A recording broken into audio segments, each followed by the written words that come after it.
Hi, I'm Gina Manana. Hey everyone, so my name is Praveen Gavanda. Hi everyone, my name is Shibombi Baloy. Come with me on this journey where I unpack what organizational behavior is all about. First of all, what is organizational behavior? Organizational behavior is the study of how people act within an organization. It is about understanding elements such as motivation, communication, leadership, teamwork, and even conflict resolution. OB is more practical than it is theoretical. It helps managers create conditions that improve workplace performance and the well-being of its employees. As someone new to the corporate world, I've noticed how OB shows up in small ways, such as when my manager motivates me or how I react under pressure. What is the importance of organizational behavior? If employees do not feel valued or understood, this could lead to low morale, a decrease in workplace productivity, and high levels of turnovers. But when leaders understand OB, they can design systems and cultures that help bring out the best in their employees. The benefits of organizational behavior. Organizational behavior helps us manage diversity, improve communication, and resolve conflicts effectively. It is the invisible force that shapes whether people thrive or struggle at work. It influences job satisfaction, company culture, and all the necessary leadership styles required for each and every unique situation. Organizational behavior is the operating systems of an organization. You may not often see it, but it drives everything. All right, listeners, now that we've established what organizational behavior is and why it matters, let's dive deeper into how motivational theories influence job attitudes and behaviors. In today's episode, where we're going to be talking and discussing how certain motivational theories shape certain attitudes and behaviors within the workplace. Hello everyone, so today we'll be discussing motivational theories and the impact on the workplace, attitudes and behaviors. We'll go through 5 key theories. One being Maslow's hierarchy of needs. Maslow's theory suggests that our needs progress from basic to higher level needs. When lower level needs aren't met, employees may experience negative emotions and frustration, leading to complaints or resignation. However, meeting high level needs like development opportunities or esteem can foster positive behaviors such as creativity and loyalty. 2. Herzberg's two-factor theory. Herzberg separates work factors into motivators and hygiene factors. Hygiene factors don't motivate but can cause dissatisfaction if absent. Motivators drive positive attitudes and performance. For example, a clean workspace and fair pay might prevent complaints, but recognition is needed for full engagement. 3. Vroom's expectancy theory. Vroom's theory asks 3 questions. 1. Can I do the task? 2. Will I be rewarded for my efforts? 3. Do I value my reward? If any of the answers is no, motivators suffer. Low expectancy leads to withdrawal, low instrumentality to psychonism, and low valence to empathy. 4 would be Adams' equity theory. Equity theory focuses on fairness. Employees compare their efforts to reward ratio with colleagues. Perceived unfairness can lead to reduced efforts, complaints, or turnover. Fair treatment fosters positive sentiments like commitment and confidence, resulting in effective behaviors. The last would be self-determination theory, normally known as SDT. SDT states that motivation peaks when 3 needs are met: competence, autonomy, and relatedness. Autonomy increases motivation through trust, competence through persistence, and confidence and relatedness through a sense of belonging, reducing stress and absenteeism. All these theories are interconnected. Attitudes like engagements and satisfaction, which impact behaviors such as performance and teamwork. Managers shouldn't focus just on compensation, but also fairness, recognition, opportunities for development, and meaningful work. Motivated employees don't just comply, but take initiative when given all these theories. Thank you. And I will be taking over from question 1.3 about perception and decision making in the workplace. What is perception? Perception is the window we use to view and make sense of the world. Perception affects the manner in which we judge our co-workers, in the way we read situations, basically the way we make conclusions. The issue here is that our perceptions are derived from our own personal experiences, histories that are not necessarily true.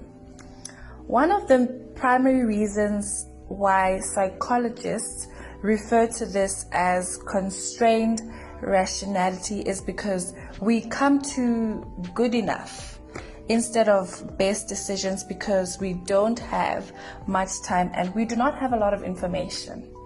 That allows cognitive biases or mental shortcuts to take hold. We have the halo effect, for example.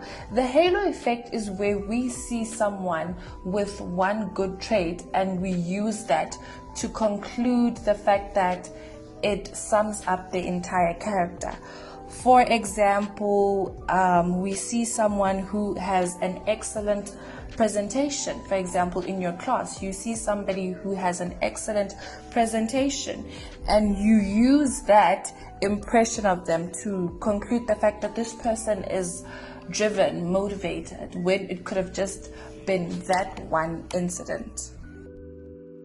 So, other effects that perception may have in the workplace would be the way it affects how people go about their relationships. The perception of a certain employee being lazy can affect the enthusiasm levels of other employees when it comes to things such as teamwork. There could be misinterpretation of information as a result of perception. A preconceived idea of an introverted person who usually doesn't say much in group settings could be mistaken for somebody who is just not interested, who does not want to engage, when in actual fact it is just the personality of that person. It could happen that the person is actually a lot more productive as compared to the person who is at the forefront of discussions, an extroverted person.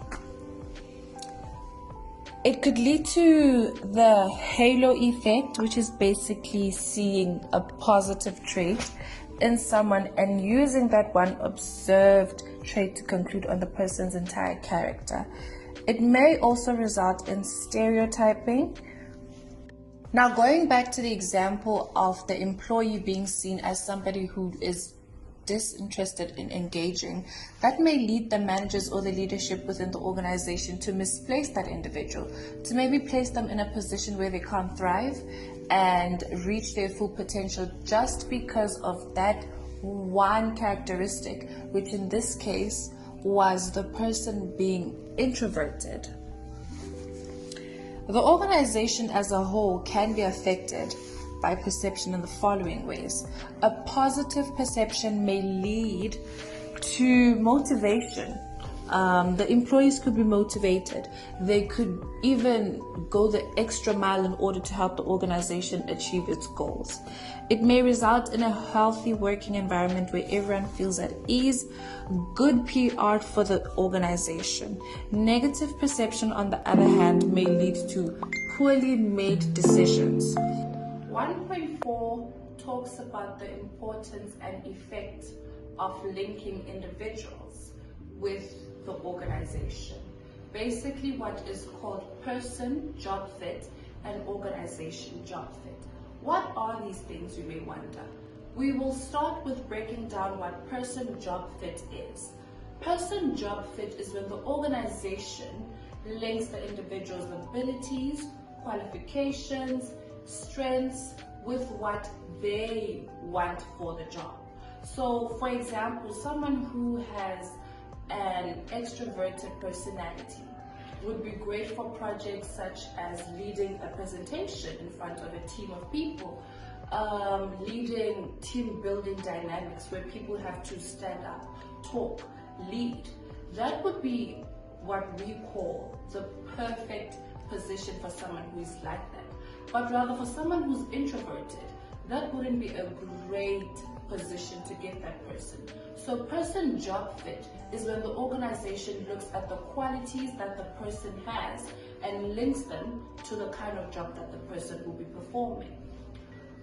Organization job fit, on the other hand, is when the company or rather organization looks at things such as morals, values, what they stand for, and they align it with what the individual stands for.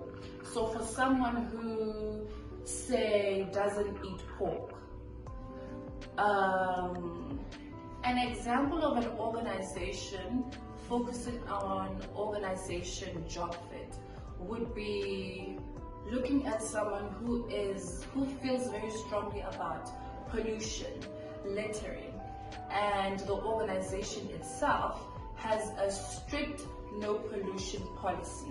That person would be the perfect fit for the organization because their values, their morals, what they stand for are in alignment. So that then makes the person the perfect fit for the vacancy that the organization has.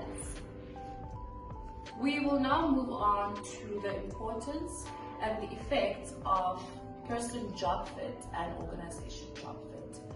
Person job fit in an organization results in, firstly, the employee is more likely to thrive in a position where they feel like they know what they're doing, where they feel like they are qualified, they have the strengths, they have the skills, and the ability to actually carry out the task that they're given. That leads to them being able to reach their full potential, maximizing productivity, and further maximizing the profits of the organization. The second point would be where the employees feel empowered. If you feel like you are qualified for the position that you're put in, or if you feel like you have all the strengths that are required with the position, you are more likely to have a positive attitude. A positive attitude shows in the workplace through the work that the person produces. Another point would be better engagement in things such as teamwork, where employees need to come together to complete a task, a project, whatever it may be. They need to come together in order to discuss things, in order to come up with innovative ideas, generate new things, come up with problem-solving solutions. That leads to efficiency. Efficiency is where we talk about better engagement, where people are able to come up with solutions fast. This one has something to say, this one has something to say, and it all comes together to what we call maximizing productivity and further maximizing the organization's profits. Another thing would be it actually reduces employee turnover. People who are unhappy are more likely to resign, leave the job. But if the employees are satisfied, it leads to them wanting to stay with the organization, wanting to stay committed to the organization and their jobs. The next one would be the effect of person-organization fit. Remember, this is where they are in alignment with the organization's culture, morals, and values. This results in the employee feeling a sense of belonging in an organization. They don't feel lost, but instead, they feel motivated. They feel like they can thrive in the organization because their values, their morals are in alignment with what the organization has to offer. That leads to them remaining committed to the organization and actually wanting the organization to succeed, to thrive and actually reach their goals. It would also result in the possibility of minimizing conflict of interest because they will bring in different employees, and in as much as these employees will be from different backgrounds, they will have something in common, which is morals, values. So that then minimizes the possibility of conflict because already they are in alignment with what they stand for. Another point would be it would result in building relationships. I'm sure most of us can relate that most of the people we have in our lives are people we have a lot of things in common with. Same goes for the work environment. If people share beliefs, values, morals, they're more likely to get along. That builds relationships in the workplace. It leads to them being able to just be a united force. A united force in an organization can lead to good PR. Good PR further results in attracting more skilled workers.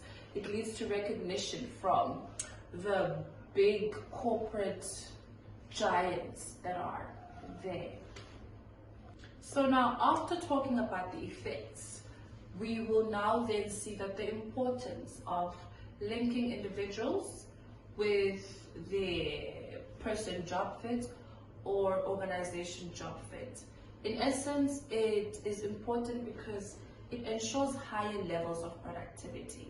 The effects have showed us that all these things ultimately lead to what we call maximizing the profits. Higher productivity means higher profits for the business. It also leads to low employee turnover. There are no employees that are willing to actually resign from the job because they actually love the job that they're doing. They're actually happy with the job that they're doing and they thrive with the job that they're doing. It also strengthens the organization's culture. Strengthening the organization's culture is self-explanatory.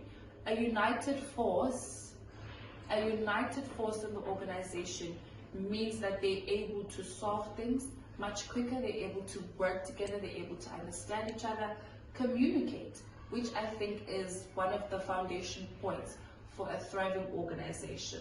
Last but not least, it ensures the long-term success for the organization. Thank you.